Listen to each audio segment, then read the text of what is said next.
Hormônios são moléculas que têm papéis fundamentais no organismo. Elas regulam o metabolismo, crescimento, desenvolvimento e reprodução, além de outros processos importantes. Essas substâncias viajam pelo corpo através do sangue, mas não atuam em qualquer célula, elas precisam de algo chamado célula-alvo, que possui receptores específicos para cada tipo de hormônio. Isso significa que o hormônio só afeta as células que possuem, entre aspas, a chave certa para ele. E mesmo em concentrações muito pequenas, elas podem causar grandes efeitos. Nos insetos, o sistema endócrino é mais simples, mas não menos eficiente. Eles têm hormônios específicos que controlam processos importantes, como a muda, que é a troca do exoesqueleto essencial para o crescimento. Dois exemplos clássicos são o hormônio PTTH, que estimula a produção de ecdisona, e a ecdisona, que regula a muda em si. Além disso, outros hormônios, como a serotonina, desempenham papéis na regulação de comportamentos e processos metabólicos também. Nos mamíferos, por outro lado, o sistema endócrino é mais especializado, com várias glândulas bem definidas. Por exemplo, a tireoide, que regula o metabolismo, a hipófise, conhecida como glândula mestra, que coordena a produção de hormônios em outras glândulas, a adrenalina, produzida pelas glândulas adrenais, prepara o corpo para situações de luta ou fuga, e essas diferenças refletem a complexidade dos mamíferos em comparação aos insetos. Mas é interessante observar como os insetos, mesmo com sistemas mais simples, conseguem ter uma regulação hormonal sofisticada, como veremos no caso das abelhas a seguir. Então aqui temos as glândulas principais dos seus hormônios nos mamíferos. A gente tem a hipófise, que produz FSH, TSH, GH, LH, entre outros. A tireoide, que produz tiroxina. A paratireoide, que produz o paratomônio. As suprarrenais, que produzem cortisol, adrenalina. O pâncreas, que produz insulina e glucagon. A pineal, que produz melatonina. As glândulas mamárias, que produzem prolactina. Os testículos, que produzem testosterona. Os rins, renina e eritropoietina. E as células parietais do estômago, que produzem gastrina. Os insetos possuem glândulas específicas que produzem hormônios essenciais para seu desenvolvimento e comportamento. Um exemplo é o papel da corporalata, que produz o hormônio juvenil. Esse hormônio regula vários processos, desde o crescimento até a diferenciação de castas sociais, como no caso das abelhas.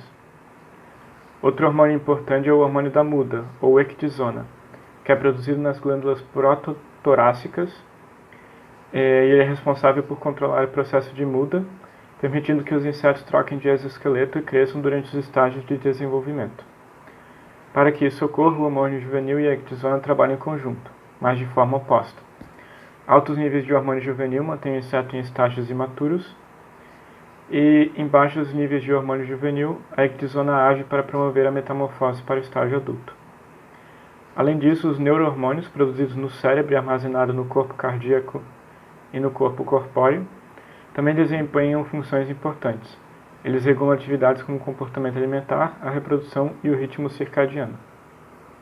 Então, o sistema de castas nas abelhas é um dos exemplos mais fascinantes de como hormônios podem influenciar o desenvolvimento e o comportamento social.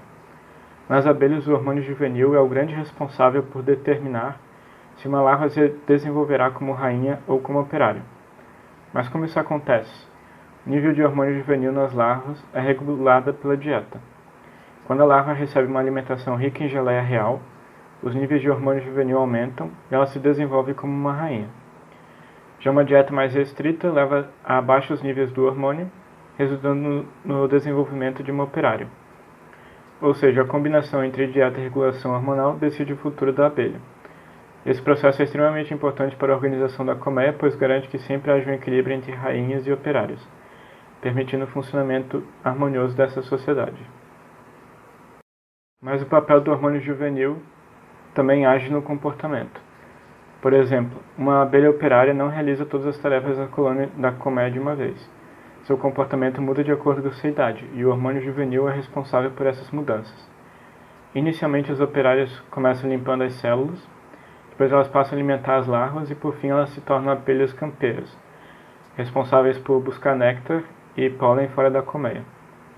E esse ciclo de tarefas ele é sincronizado pelo nível de hormônio juvenil no corpo das operárias. garantindo que as necessidades da colmeia sejam atendidas de forma eficiente.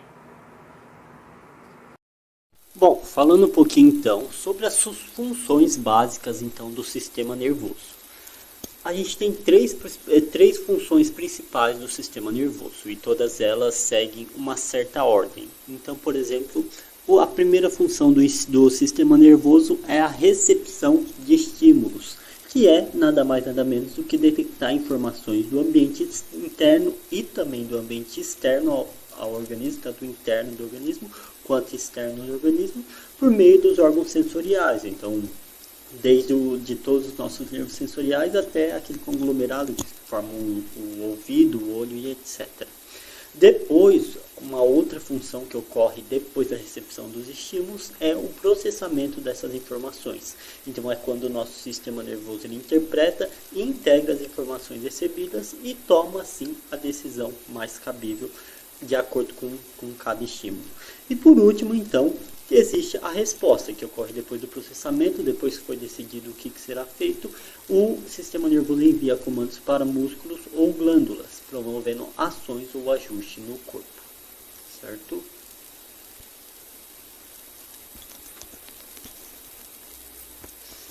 Bom, e falando então sobre um dos grupos que a gente escolheu, o sistema nervoso dos mamíferos.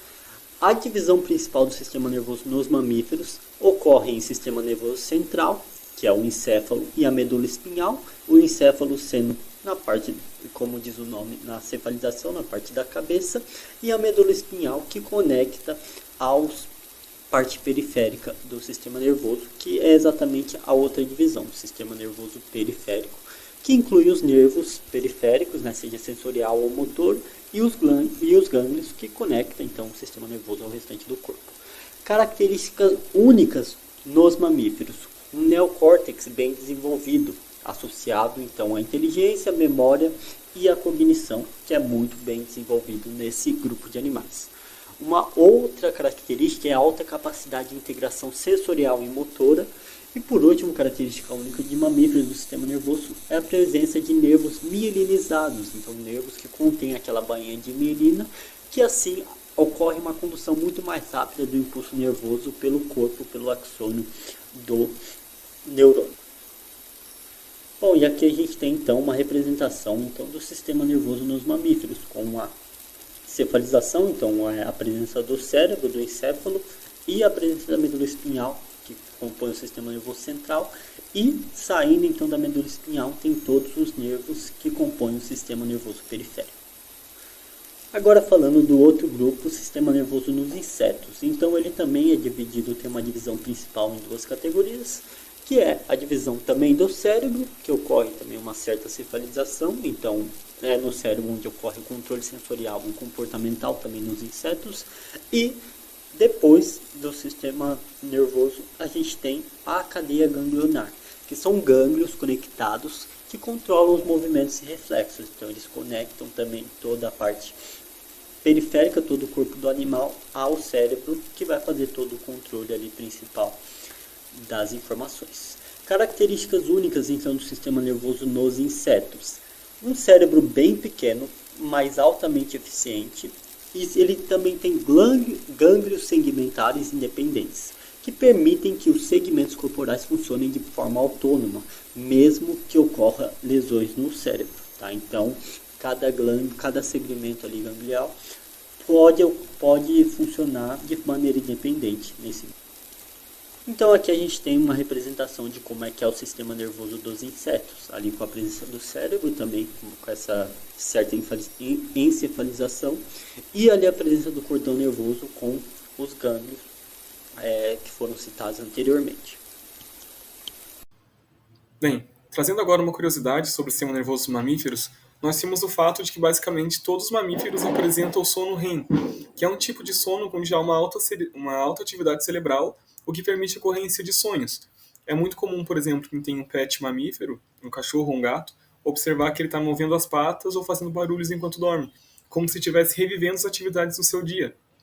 Isso não só consolida a memória que ele tem, como também ajuda ele a se regular emocionalmente e se preparar para situações futuras. Bem, O sistema nervoso e o sistema endócrino, eles estão altamente ligados e não trabalham sozinhos, e sim em harmonia. Por isso eu vou falar um pouco agora sobre interações entre os dois. A principal diferença entre ambos seria o fato de que o sistema nervoso é muito rápido e imediatista. Como, por exemplo, eu quero realizar uma contração muscular, então rapidamente eu consigo liberar o neurotransmissor e realizar essa contração. Diferente do sistema endócrino, que ele é muito lento, mas tem uma ação mais duradoura e sistêmica. Por exemplo, o efeito de algum hormônio no nosso corpo, né? Ele tem uma ação lenta, mas com efeitos muito duradouros. O eixo hipotálamo-hipófise ele é essencial para a integração entre o sistema nervoso e endócrino nos mamíferos. O hipotálamo, localizado no cérebro, age como um centro de controle, recebendo sinais nervosos e regulando funções endócrinas. Ele se comunica diretamente com a hipófise, uma glândula que libera hormônios para controlar outras glândulas do corpo, como a tireoide e as adrenais. E esse eixo ele garante uma coordenação eficiente entre estímulos externos, respostas hormonais e funções corporais essenciais, como metabolismo, crescimento e reprodução. Bem, agora concluindo, como foi apresentado no trabalho, existem muitas diferenças entre o sistema endócrino e nervoso de insetos e mamíferos, mas também há similaridades importantes.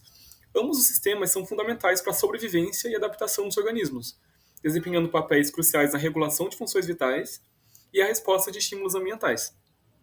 Apesar das diferenças estruturais e funcionais, ambos os grupos mostram como a evolução adaptou os sistemas biológicos às suas necessidades específicas.